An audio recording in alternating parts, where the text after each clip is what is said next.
Pastor Joseph Sekisaka gwenkuletedde nate olunaku olwaleero mbadde ndudde mubawaako ba DRS banchoka nga mumunsaba mubeera mugamba tuweko Pastor Sekisaka tuweko bapasita abalala kituufu bapasita abalala sibalaba bolaba abo bendaba bembawa n'olunaku olwaleero ngudde ku Pastor Sekisaka era nga lunch hour ey'olunaku olwaleero ngisabidde wa Pastor Joseph Sekisaka obolaba obubaka obaddeyo bwenkuletedde nate olunaku olwaleero ono nno azze okwogera ku bintu bingi wabula kyennonzeemu kyekiri mu kutrendinga ssaawa eno ku social media eky'abaana abafiiridde mu kabenje olunaku olw'eggulo. Bannange tusooke tusaasire famire ezo ezafiiriddwa abaana baabwe ate tusaasire n'essomero kubanga essomero eryo lyafiiriddwa director w'essomero eryo munnange naye teyawonye wabula tusaba Mukama Katonda atuyambe kubanga Pastor Sekisaka agambye kino tetukiyita accident bino ebintu bijja bituukawo ne mubitwala slightly but si bwe biri nga bwe musuubira.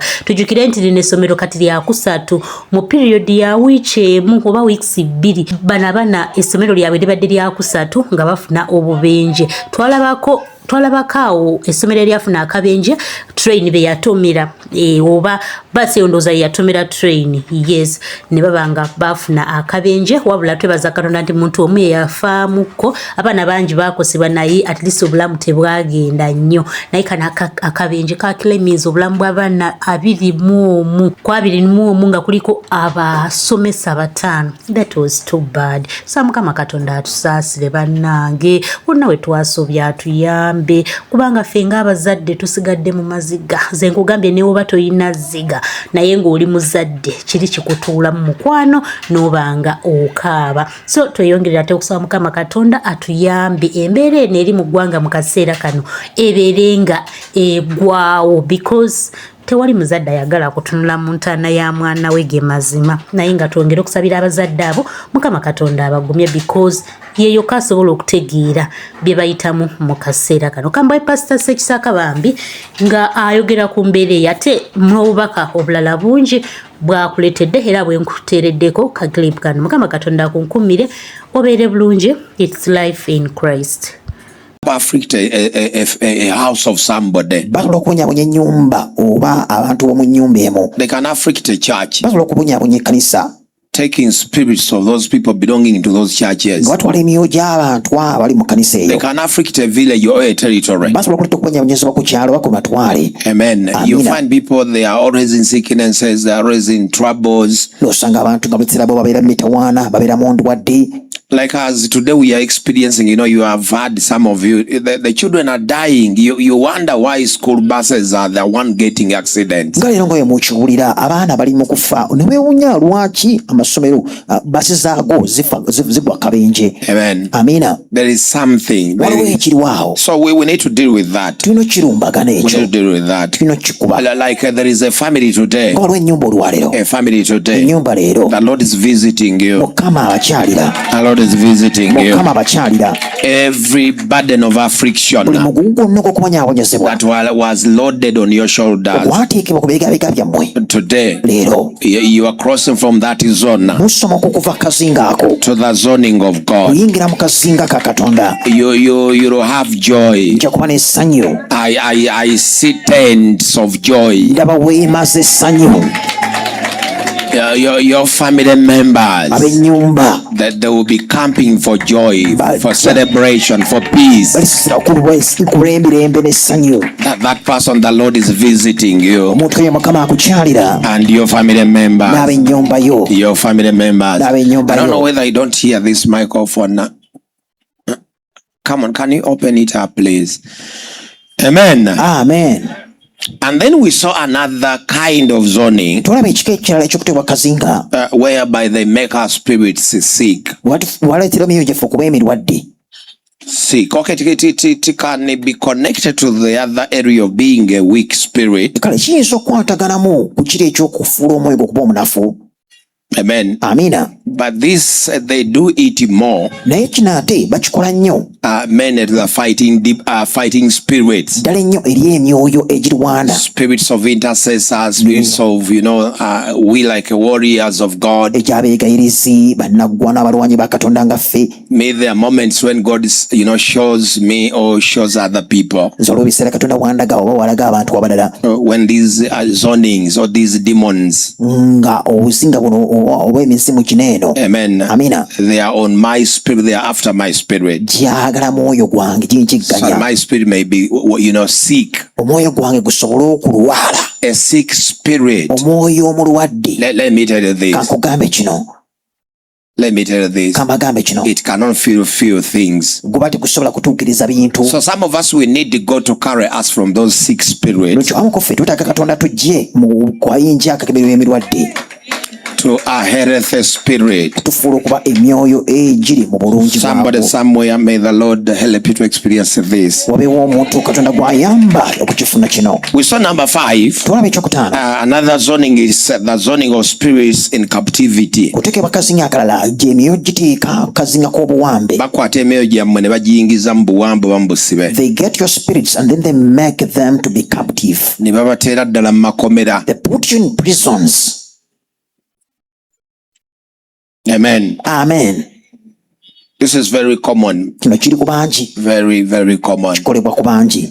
Very common. Kikolebwa ku bangi. Amen. Amen. Then there is another zoning, and that is the zoning of draining spirits. Waloko okuteekebwa kazinga akalala kwe kuteeka emyoyo gyaffe kazinga kuleetera okuba. When you are on that zone, obeera kazinga ako, you are always fetching and then draining, fetching and draining. buli kiseera oba okima oba ofuna amafuta naye ne gakamulwamu. You fetch, they drain. Ofuna amafuta emizimu gyo ne gikamulamu. Kwegamba omwoyo gwobeera mu saako ezo. When you are in such Let me tell you cycles, people, it is so painful. kamagambe kiraba nange kya bulumi bungi nnyo. So painful. Kiba kya bulumi bungi. Gwe n'obeera mu saako ezo. To be in such circles. Bino nabagamba abasinga mu bibadde bibatuukako. I told you some of you have been experiencing this. Kakati twagala kive mu kulafuubana. Now we want this to go from just struggling. Oyingire mu mbeera ey'okubanga ekintu omwoyo gwe tokyalafuubana na kweziyiza kubeera drained. And you get in a state when it comes to no longer struggle kukituuka kukamulwamu. I remember I talked about these draining areas or ways of draining us. Nzijukira nayogera ku ngeri zineeno emizimu gyegikozesa okulaba nti gituleetera okubanga tulya obukalu. Twalaba ekibinja ekisooka. We tackled the first group. Ky'abantu ng'emizimu gikozesa obunafu bwo. It is the group of the people whereby demons use your weakness. Because all of us, they know our weak points. Kubanga ffenna emizimu gimanyi we tuli abanafu. So in the days of your seeking God, in the days of your being filled by God. Kati munaku tezo okunoonya Mukama Katonda akujjuze. Amen. Amina. For them, they attack those areas. Jo girumba bunafu obwo. Bwe gimanya nti gwe okuukako waya mangu, When they get to know that they you are hit short that area. nga gyekuumaawo. Gwe buli onoonya Mukama, Every time you see God, either gikulinda either they wait for you ng'omaliriza oba when wakati you're done awo. or in the mid. Bwe gimanya nti gwe tosonyiwa When they mangu. get to know that you are not They quick to do forgive, that. nga gikola ekyo. So you remain with unforgiveness. N'osigala n'obutasonyiwa. Amen. Amina. When for them they know Nga jo kimanyi unforgiveness nti obutasonyiwa is a draining thing. kintu kikukamula. It drains your spirit. Kikamula omwoyo gwo. And what they do, Era kyekikola they make that person who did wrong against you kyekira omuntu oyo akolako ekikyamu to appear even in dreams okulabikira ne mu birooto or physically, oba mu buliwo so that you drain. olwo nno osobole okukamulwamu. Then others, Abalala they use the like dreams. ng'ebirooto. Dreams. Ebirooto. Me, I used to get these dreams. Nze nafunanga ebirooto bino. You seek God N'onoonya Mukama for being filled. akujjuse. In the moment of whereby you are saying I'm Mu filled, kaseera awo ogambira nti nze kyoddi. amen. Amina. You are saying that that the battle is over. Olutalo luwedde. They bring dreams of sex whatsoever, beautiful girls, what you are seeing, parts of women, Ebirooto eby'okwegatta n'olota abakyala or abanyirira. seeing people, doing those things. Obanga olaba abantu bakola ebintu ebyo. Then when you woke up, Ozzukuka. ne bw'oba ozibiriza amaaso osinza, Even when you're closing your eyes in deep worship, olaba biri. just to see what you saw in the dream. Kati gwe kyokanya kukanya kubiraba. Now for you just go on Ozibiriza amaaso n'obyetegereza. just close your eyes and see clearly. But when they are draining you. Naye nga bikukaza. So you have no control over your being drained. Nga tulina bufuzi bwonna eri ggwe okufuula omukalu. Because there is a zone where you are. Kubanga waliwo akazinga kw'oli. Let me tell you this. Kagambe kino. There is a simplicity way. Waliwo engeri ennyangu ennyo. Of how you can overcome. Ey'engeri gyesobola okiwangulamu ekyo. How? But yeah. You ask the Spirit of God who fetches our spirits from those zonings. Osaba omwoyo wa Katonda ajja emyoyo gyaffe okuva ku buzinga obwo. Akuteeke ku kazinga akali safe. To put you in a safe zone. Whereby you will be filled and then you protect whatsoever or maintain whatever you are filled with. Ojja okujjuzibwa n'okuuma kyonna ky'ojjuziddwa nakyo. Abasinga ekyo temukyagala. Most of you are not interested in that. So that is category number 1 of draining. But there is also there are categories of people who are on this zone. Whereby, amen, they are demons and they are agents which depend on whatsoever you give them.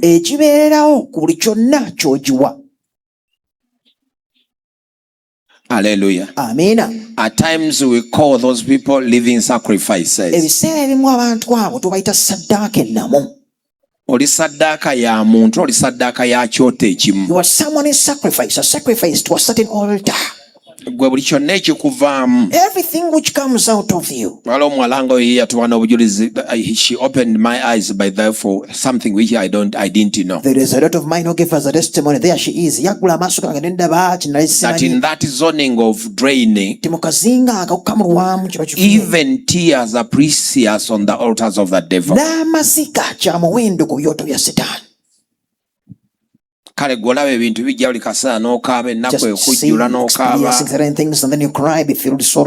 Bleeding over and over. Bleed every time. Mukama yebazibwe. Amen. Buli kaseera omusaayi gukugwamu. Every time you be anemic.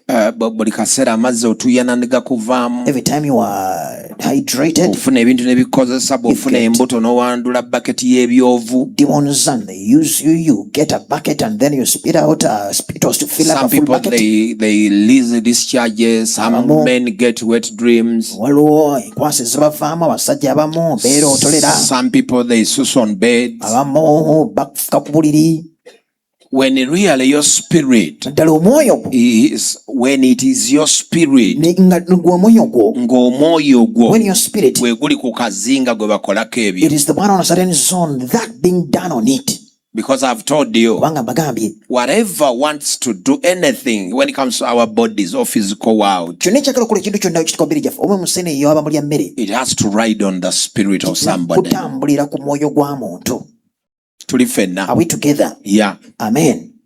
That is why some you get a dream when something is calling you. You sleep with it sexually. By the time you wake up, when that has happened in the physical, yet that demon didn't use you in the physical. It does it on the spirit. Because your spirit is a very powerful chariot that can, reach everywhere when it comes to the physical things. So when we talk about zoning of draining, amen, this is very, very important. By the way, listen to this.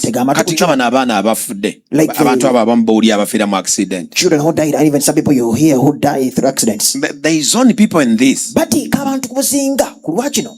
Akazinga kana akadraining. This is someone which can drain you.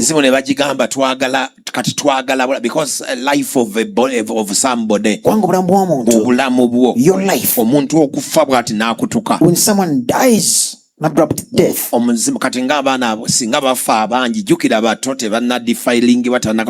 obulamu bwabwe buba bw'amaanyi nnyo ku kyoto ery'emizimu. When they die, remember they will be undefiled. Their lives be so precious unto the demons of the altars of demons. Olubuto lw'omuntu oluvuddemu lw'amaanyi nnyo okusinga gw'atambula. Miscarries, that is so important to demons better than you. Kakati wano abasinga ffe baatwonoona dda. Because some of us were defiled already. Mwebaka n'embuzi ne mwebaka ne kapa. You slept with ne mwebaka ne vibrator. And you used vibrators. Kati abamwana omusaayi gwo n'obulamu bwo si bulungi. Bulimu n'ekirungo ekirala ekyoyo omusajja. Emizimu amanyi tegyagala mwogerako. Ebirungo gigamba alimu ekirungo kyakali akasajja kali akafiira ku musaalaba. And some of you, the demons say he has the ingredient of the other man who died on the cross. Neka kati abantu abo. So some accidents, people who die, it's because of this zoning of draining. Let me tell you this, if the church is to become powerful, we need to deal with this zoning.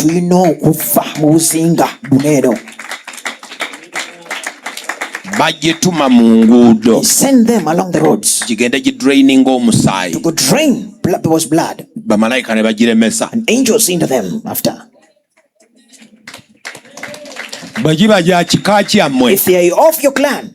Because naye ekika gikikola. Because ancestral spirits do so also. Gwe toyinza kyewuunya nti oyinza okusanga ng'ekika kimaze emyaka 40 abasamize tebakyaliwo naye nga emizimu gye giri gy'amaanyi. Can't you get amazed of a clan which you can find when 40 years down the road the witches are no longer there, but how do they survive? Because of this mystery. Because of this mystery. Gweddayo okuŋŋaanya abeewamwe nga batudde. Go back, gather your relatives. Babuuze ebibatuukako. And ask them what they experience. Ojja kugenda okuwulira. Then you'll hear. Nga mu famire yammwe. That among your family members. Mulimu abavuddemu embuto nga 6. There are some who have miscarried like 6 times. Mulimu abableeding. There are some who bleed. Bo tebabifaako bakanya kwepaadinga. They don't mind about that. They just pat themselves. Mujja kubaamu abafuna sexual dreams. There will be some who hear with sexual dreams.